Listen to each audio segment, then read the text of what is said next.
तीसरी बार मोदी जी चुन के आए हैं और ये मैं भी मानता हूं कि नेहरू जी और मोदी जी में बराबरी नहीं हो सकती, इसलिए तीसरी बार आने पे मैं सिर्फ 3 बिंदु दूंगा जिस पर हम मानते हैं कि नेहरू जी और मोदी जी की बराबरी नहीं हो सकती। नंबर 1, जब मोदी जी इस देश के प्रधानमंत्री के कैंडिडेट चुने जाने थे, सभापति महोदय, मुझे आज तक याद है 13 सितंबर 2013 शाम 6 बजे भाजपा की पार्लियामेंट्री बोर्ड की बैठक होनी थी और मोदी जी स्वयं उसके मेंबर थे, मगर उन्होंने कहा मैं उस बैठक में नहीं आऊंगा जिसमें मेरे बारे में विचार हो रहा हो। ये होता है नैतिकता के आधार के ऊपर निर्णय। और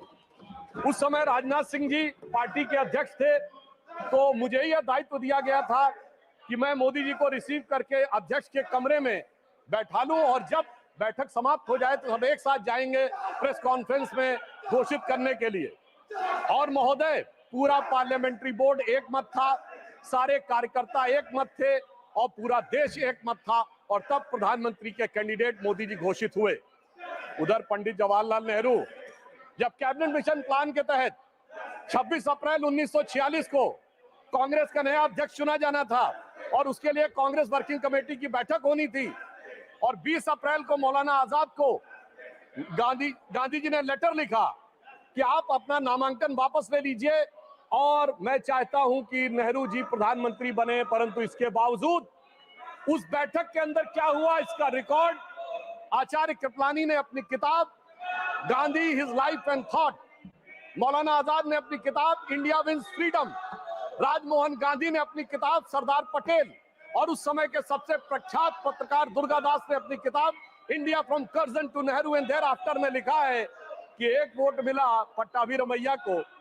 और शायद 1 या 2 वोट मिले आचार्य कृपलानी को, शेष सारे वोट मिले सरदार पटेल को और 0 वोट मिले जवाहरलाल नेहरू जी को। वाकई कैसे तुलना हो सकती है? सर्वसम्मति से प्रधानमंत्री के कैंडिडेट बनने वाले मोदी जी और 0 वोट पाकर प्रधानमंत्री के कैंडिडेट बनने वाले सरदार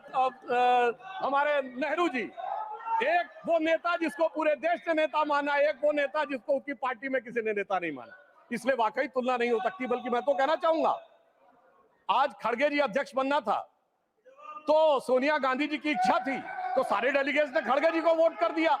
और शशि थरूर जी ने नामांकन वापस कर लिया। उस समय गांधी जी की इच्छा के बावजूद किसी ने नेहरू जी को वोट नहीं किया, तो मैं कह सकता हूं आज खड़गे जी की स्थिति उस समय के नेहरू जी से बेहतर है।